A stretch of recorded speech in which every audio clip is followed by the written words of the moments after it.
নমস্কার দর্শক বন্ধু, আমি Manjura Chatterjee. Facebook page, YouTube channel video. আজকে আমি মাছের ঝোল বানাবো আলু কুমড়ো দিয়ে। প্রথমে আমি এখানে দিয়ে দিচ্ছি ফোড়ন।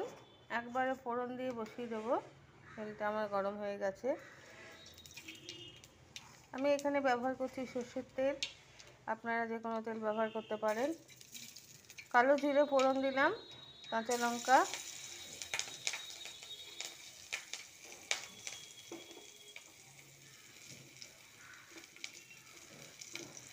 ফার্স্টে আমি আলুগুলোকে ভেজে নেব।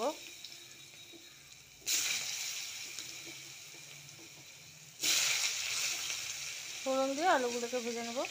আলু ভাজতে একটু সময় লাগে, তাই আমি কিন্তু এখন নুন দিলাম না। নুন দিলে পুড়ে যাওয়ার সম্ভাবনা থাকে, সেই কারণে আমি এখন আলুগুলোকে ভেজে নিচ্ছি। আলুগুলো ভাজা হয়ে এসছে, আমি এবারে কুমড়োগুলো দিয়ে দিচ্ছি।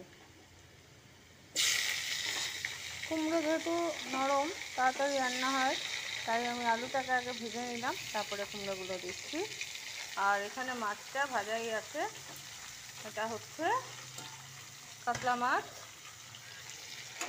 এখনও কিন্তু আমি এখানে নুন দিইনি।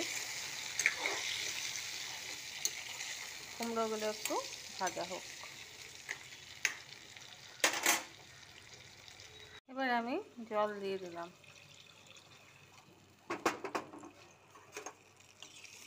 কালারটা দেখেছেন? বিনা শুকনো লঙ্কা ছাড়া আমি কালার তৈরি করলাম। এবারে এখানে আমি দিয়ে দিচ্ছি একটু আদা।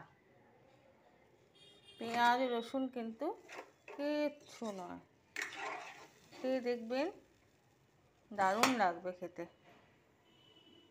একটু ফুটুক আর এগুলো একটু সেদ্ধ হোক। আমি এবারে লবণ দিয়ে দেবো। এখানে হলুদ গুঁড়ো দিয়ে দিলাম। এবারে দেবো হচ্ছে জিরে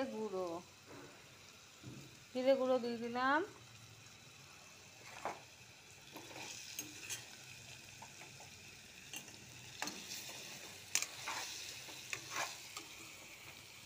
সুন্দর করে নাড়াচাড়া করে দিচ্ছি।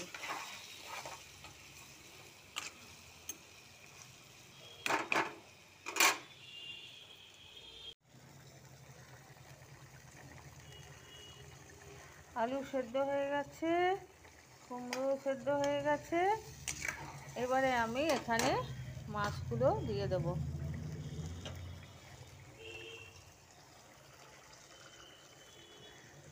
এইভাবে পেঁয়াজ রসুনের ঝামেলায় না গিয়ে আপনারা শর্টকাটে খুব তাড়াতাড়ি মাছ রান্না করতে পারেন।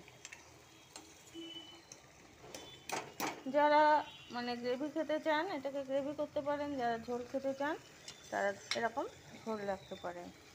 ধন্যবাদ।